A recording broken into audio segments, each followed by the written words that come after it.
10. Levantai os olhos. Eis que eu vos digo, levantai os vossos olhos e vede as terras, que já estão brancas para a ceifa. Jesus, João 4,35. O mundo está cheio de trabalhos ligados ao estômago. A existência terrestre permanece transbordando emoções relativas ao sexo. Ninguém contesta o fundamento sagrado de ambos, entretanto, não podemos estacionar numa ou noutra expressão. Há que levantar os olhos e devassar zonas mais altas. É preciso cogitar da colheita de valores novos, atendendo ao nosso próprio celeiro. Não se resume a vida a fenômenos de nutrição, nem simplesmente a continuidade da espécie. Laborioso serviço de iluminação espiritual requisita o homem. Valiosos conhecimentos reclamam uma esferas superiores.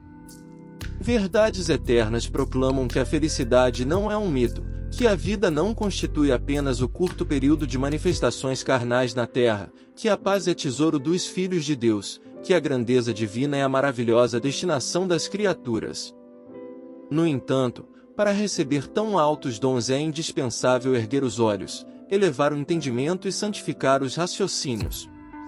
É imprescindível alçar a lâmpada sublime da fé, acima das sombras. Irmão muito amado, que te conservas sob a divina árvore da vida, não te fixes tão somente nos frutos da oportunidade perdida que deixaste apodrecer, ao abandono. Não te encarceres no campo inferior, a contemplar tristezas, fracassos, desenganos. Olha para o alto. Repara as frondes imortais, balançando-se ao sopro da providência divina. Dá-te aos labores da ceifa e observa que, se as raízes ainda se demoram presas ao solo, os ramos viridentes, cheios de frutos substanciosos, avançam no infinito, na direção dos céus. 11.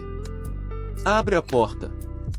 E havendo dito isto, assoprou sobre eles e disse-lhes, recebei o Espírito Santo.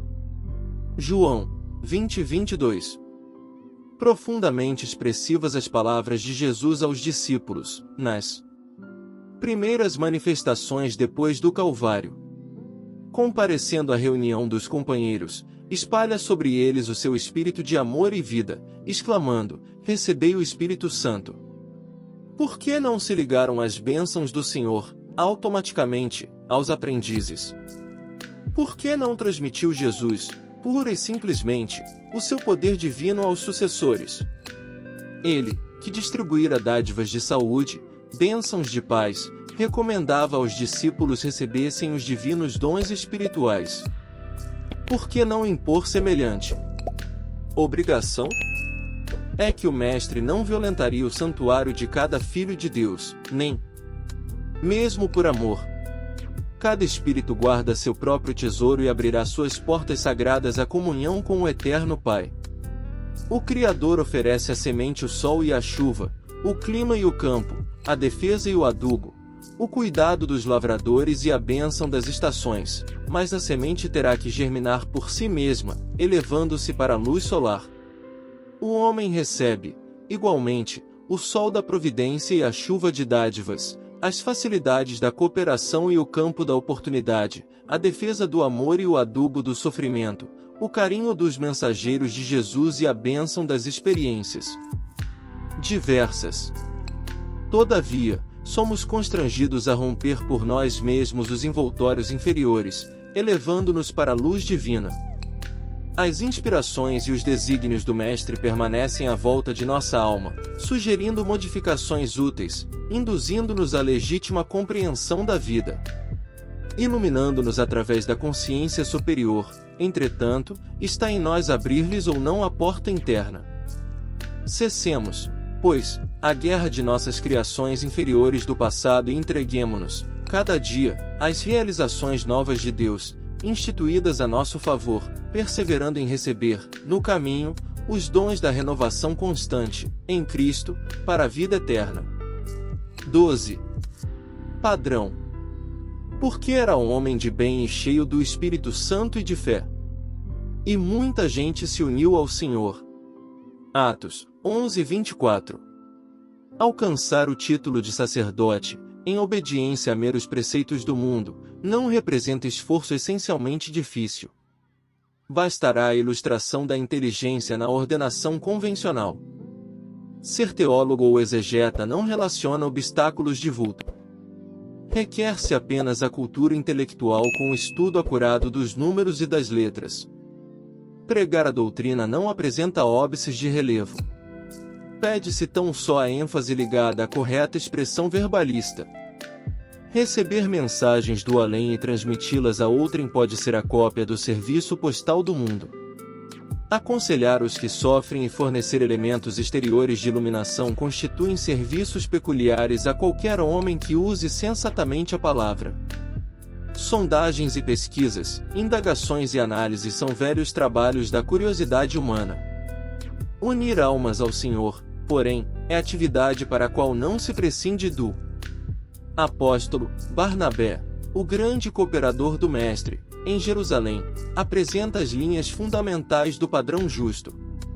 Vejamos a aplicação do ensinamento à nossa tarefa cristã. Todos podem transmitir recados espirituais, doutrinar irmãos e investigar a fenomenologia, mas para imantar corações em Jesus Cristo é indispensável sejamos fiéis servidores do bem, trazendo o cérebro repleto de inspiração superior e o coração inflamado na fé viva. Barnabé iluminou a muitos companheiros porque era homem de bem, cheio do Espírito Santo e de fé. Jamais ouvidemos semelhante lição dos Atos. Trata-se de padrão que não poderemos esquecer. 13. Não confundas. Porque a Escritura diz: todo aquele que nele crer não será confundido. Paulo, Romanos 10:11. Em todos os círculos do cristianismo há formas diversas quanto à crença individual. Há católicos romanos que restringem ao padre objeto de confiança. Reformistas evangélicos que se limitam à fórmula verbal e espiritistas que concentram todas as expressões da fé na organização mediúnica. É natural, portanto, a colheita de desilusões. Em todos os lugares, há sacerdotes que não satisfazem fórmulas verbalistas, que não atendem e médiuns que não solucionam todas as necessidades. Além disso, temos a considerar que toda crença cega, distante do Cristo, pode redundar em séria perturbação. Quase sempre, os devotos não pedem algo mais que a satisfação egoística no culto comum, no sentimento rudimentar de religiosidade, e, daí, os desastres do coração. O discípulo sincero, em todas as circunstâncias, compreende a probabilidade de falência na colaboração humana e, por isso, coloca o ensino de Jesus acima de tudo.